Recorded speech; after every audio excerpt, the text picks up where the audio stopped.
2024 मध्ये मुंबईची Ranji trophy team बिहारमध्ये गेली होती रणजी ट्रॉफी मॅच खेळायला. पण या मॅच वेळी बिहारच्या 2 टीम्स मुंबई अगेन्स्ट खेळण्यासाठी मैदानात दाखल झाल्या होत्या आणि त्या घटनेची मोठी चर्चा त्यावेळी झाली.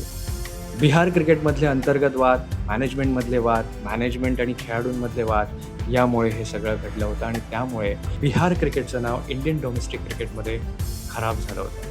पण गेल्या वर्षभरात बिहार क्रिकेटमधली सिस्टीम हळूहळू बदलते आणि ही सिस्टीम बदलायला भाग पाडली आहे एका 15 वर्षांच्या मुलाने. अर्थात तो 15 वर्षांचा मुलगा कोण आहे हे तुम्हाला ठाऊक असेल. तो क्रिकेटर आहे वैभव सूर्यवंशी.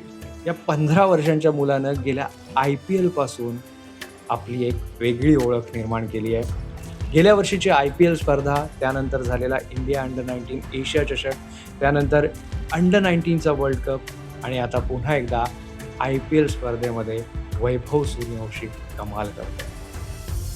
वैभव सूर्यवंशीनं बिहार क्रिकेटचं नाव पुढे नेलं. म्हणूनच आता असे अनेक वैभव सूर्यवंशी शोधण्यासाठी गेल्या वर्षीच्या IPL नंतर बिहार क्रिकेट असोसिएशनने त्यांची T20 लीग सुरू केली आणि याचं क्रेडिट वैभव सूर्यवंशीलाच द्यावं लागेल.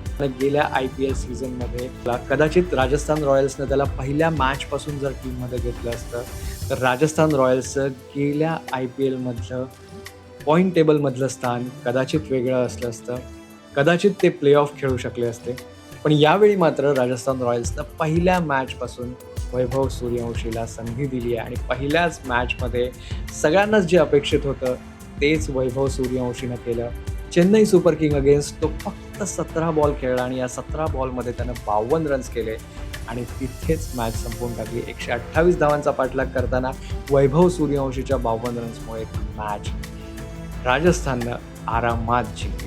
वैभव सूर्यवंशी जर या सीझनमध्ये सगळ्या मॅच खेळला तर आश्चर्य वाटून घेऊ नका.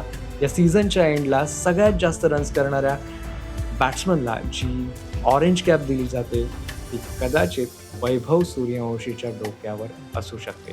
वैभव सूर्यवंशीच्या या बॅटिंगबद्दल तुम्हाला काय वाटतं आणि वैभव सूर्यवंशी यंदाच्या IPL मध्ये ऑरेंज कॅपच्या शर्यतीत असणार का? कमेंटमध्ये आम्हाला नक्की सांगा.